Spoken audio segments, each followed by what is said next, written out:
নমস্কার সকলকে, সুচিতাস লাইফস্টাইলের আরেকটি নতুন ব্লগে আপনাদের সকলকে অনেক অনেক স্বাগত জানাই। আজকের দিনটি 24শে ডিসেম্বর, আমার জীবনের খুব স্পেশাল একটি দিন।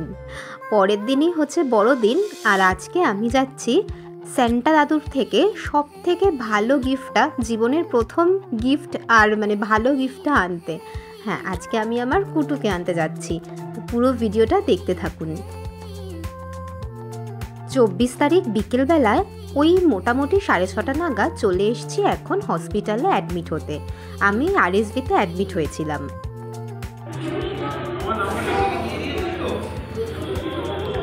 এখানে মা বসে আছে, দেখাই। চলে এসেছি এখন অ্যাডমিট হতে। তো এখানে প্রসিডিউর হচ্ছে, মিঠুন এগুলো করবে, তারপর অ্যাডমিট হবো। তো রিসেপশানে সব কিছু প্রসিডিওর হয়ে যাওয়ার পর আমাকে রুমে নিয়ে আসলো। তো আমাকে চেঞ্জ করিয়ে দিয়ে মা আর মিঠুনকে দেখা করতে পাঠালো। আমি তো বিশাল এক্সাইটমেন্ট ছিলাম, ফার্স্ট টাইম হসপিটালাইজড হয়েছি, একটা আলাদাই এক্সাইটমেন্ট। এটা হচ্ছে পরের দিন সকালবেলা, 25 তারিখ সকালবেলায়। আর কিছুক্ষণ পর কুটুকে দেখতে পাওয়ার এক আলাদাই এক্সাইটমেন্ট ছিল। এই যে দেখুন, চলে এসছে আমার ছোট্ট রাজপুত্র। তো বলি এবার সেদিন সকালবেলা কি হয়েছিল। তো 6টার সময় সেদিন, তো রাত্রিবেলা আমি ভেবেছিলাম বেশ ঘুমটুম হবে, মোবাইলে কতগুলো ব্লগ, তারপর যে সিরিয়াল দেখি ওগুলো ডাউনলোড করে নিয়ে গেছিলাম। তো দেখতে দেখতে তারপর ভাবলাম যে না, ঘুমাবো, ঠিক আছে। কিছুতেই না আমার রাত্রিবেলা ঘুম আসছিল না, কেন জানি না, কেমন একটা ভয় লাগছিল না, কিন্তু ঘুমও আসছিল না।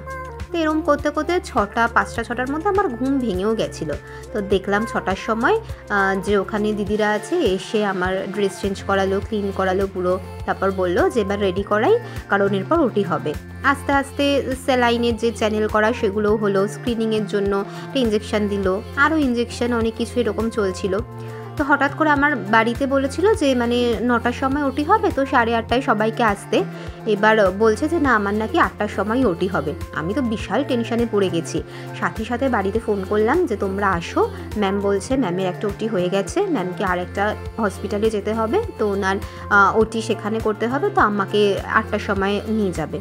তারপর ওরা তো তাড়াতাড়ি করে আসছে। এদিকে আমি ওদেরকে বলছি যে ম্যামকে বলুন যে আমি ওটিতে যাওয়ার আগে একবার বাড়ির সবার সাথে দেখা করব, নইলে কিন্তু আমি ওটিতে যাব না।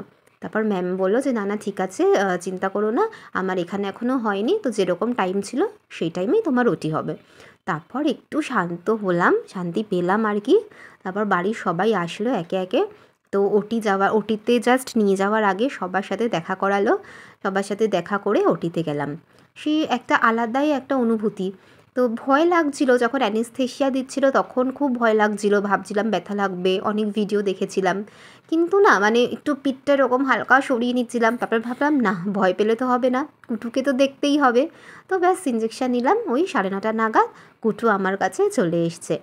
তো আমি তখন ম্যামকে বলছিলাম, ম্যাম আমার কি হয়েছে, বেবি গার্ল না বয়? ম্যাম বলছে দাঁড়াও, একটু অপেক্ষা করো, তুমিই দেখে বলবে। তারপর যখন ওকে আমার কাছে নিয়ে আসলো, তো ফার্স্টে দেখালো ছেলে হয়েছে না মেয়ে, তারপর ওর গালটার সাথে আমার গালটা স্পর্শ করালো, বেশ ভালো লাগলো।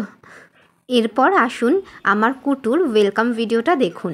28 তারিখ আমার ডিসচার্জ হয়েছিল, আর সেভাবে ভিডিও করতে পারিনি, তো যেরকম ক্লিপ পেয়েছি আপনাদের সাথে শেয়ার করছি, দেখতে থাকুন।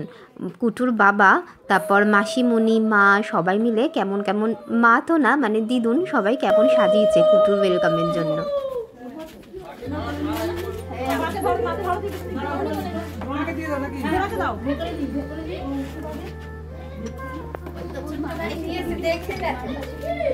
আমি তাকে উঠে লাগে হয়ে গেছে কাজ এটা দাও, এটা শেড হয়ে গেছে, এটা দাও, চলে গেল। এটা দিয়ে নিচে তেমন কোনটা দেখুন না।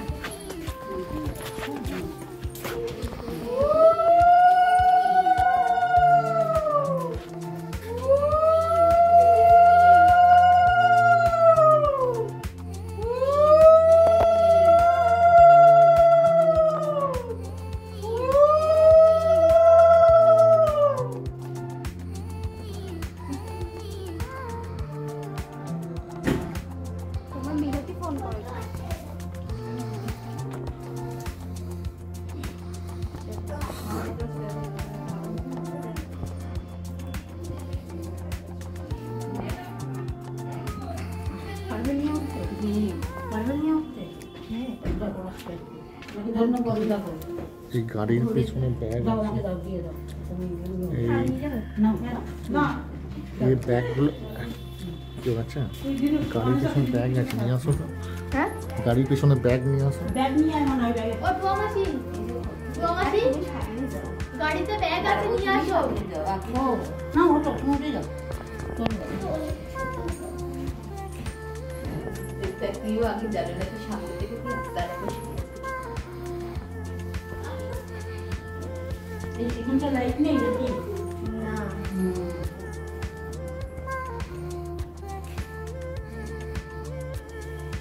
আর ওই নেক্সটের ভিডিওটা নাও।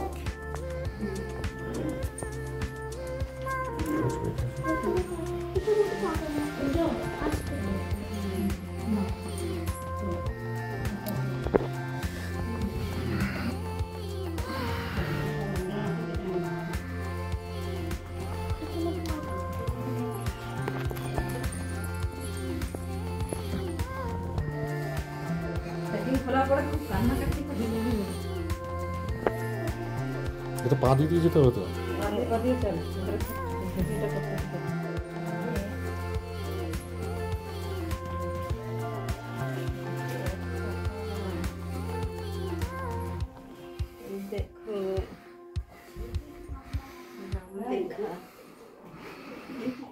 কুটুর ওয়েলকামের জন্য অনেক সুন্দর করে সাজিয়েছে। কুটু তো কিছু বোঝে না, কিন্তু আমি খুব খুশি হয়েছি। ওই যে ওখানে নামটা দেখলেন, শ্রীহান, এই নামটা আমি পছন্দ করেছি। না, আমি, দিদি আর হচ্ছে কুটুর বাবা, আমরা তিনজন মিলে এই নামটা পছন্দ করেছি, যে শ্রীহান নামটাই বেশ ভালো। ছেলে হলে ভেবেছিলাম যে বলে মায়ের নামের ফার্স্ট লেটারটা দিয়ে রাখলে নাকি ভালো শুভ হয়, আর মেয়ে হলে বাবার, তো এরকম দুটো নাম ঠিক করে রেখেছিলাম। তো সেই জন্য ছেলে, তাই এস দিয়ে শ্রীহান নামটা পছন্দ করে রেখেছিলাম। তো ওর নাম দিয়েছি শ্রীহান। কেমন হয়েছে ওর নামটা সবাই জানাবেন কিন্তু। তো চলুন, এরপর কেক কাটিং আছে, অনেক কিছু। আর হসপিটালে যখন ছিলাম না, মিঠুন যেতে প্রচুর দেরি করেছিল। আমার কখন ছুটির সময় হয়ে গেছিলো, এদিকে ও গেছেই 5টা নাগাদ। খুব রাগ করছিলাম যে এত কেন দেরি করছে, আমাকে কি বাড়ি নিয়ে যাওয়ার ইচ্ছা নেই নাকি। কিন্তু এসে বুঝলাম যে হ্যাঁ, এইগুলো মানে এরকম ডেকোরেশন করার জন্যই এত সময় লেগে গেছে আনতে। যাক, ভালো লাগলো খুব। চলুন আরেকবার দেখাই কেমন সাজিয়েছিল।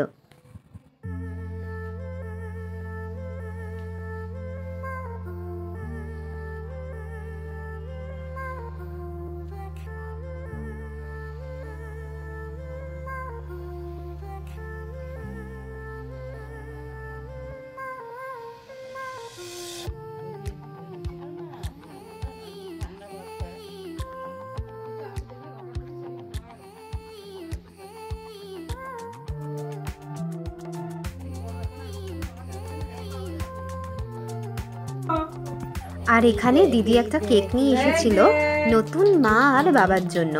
তো নতুন মা বাবাও তার সেলিব্রেশনের জন্য আর কি আনা, কুটু তো আর কাটতে পারবে না, তাই আমাদের দুজনের জন্য। তো ব্যাস, আজকের দিনটা বেশ ভালো কাটলো। এরপর নতুন এক জার্নি, নতুন এক যুদ্ধ, ছোট্ট কুটুকে সামলানো, নতুন মা হওয়া প্রথমবার। তো অনেক অনেক নতুন নতুন এক্সপিরিয়েন্স হবে, আরও ডিটেলসে আপনাদের সকলের সাথে শেয়ার করব। চলুন তাহলে আজকের ভিডিওটি এখানেই শেষ করছি। আমার ভিডিওটি ভালো লেগে থাকলে অবশ্যই লাইক, শেয়ার এবং কমেন্টস করতে ভুলবেন না। ধন্যবাদ।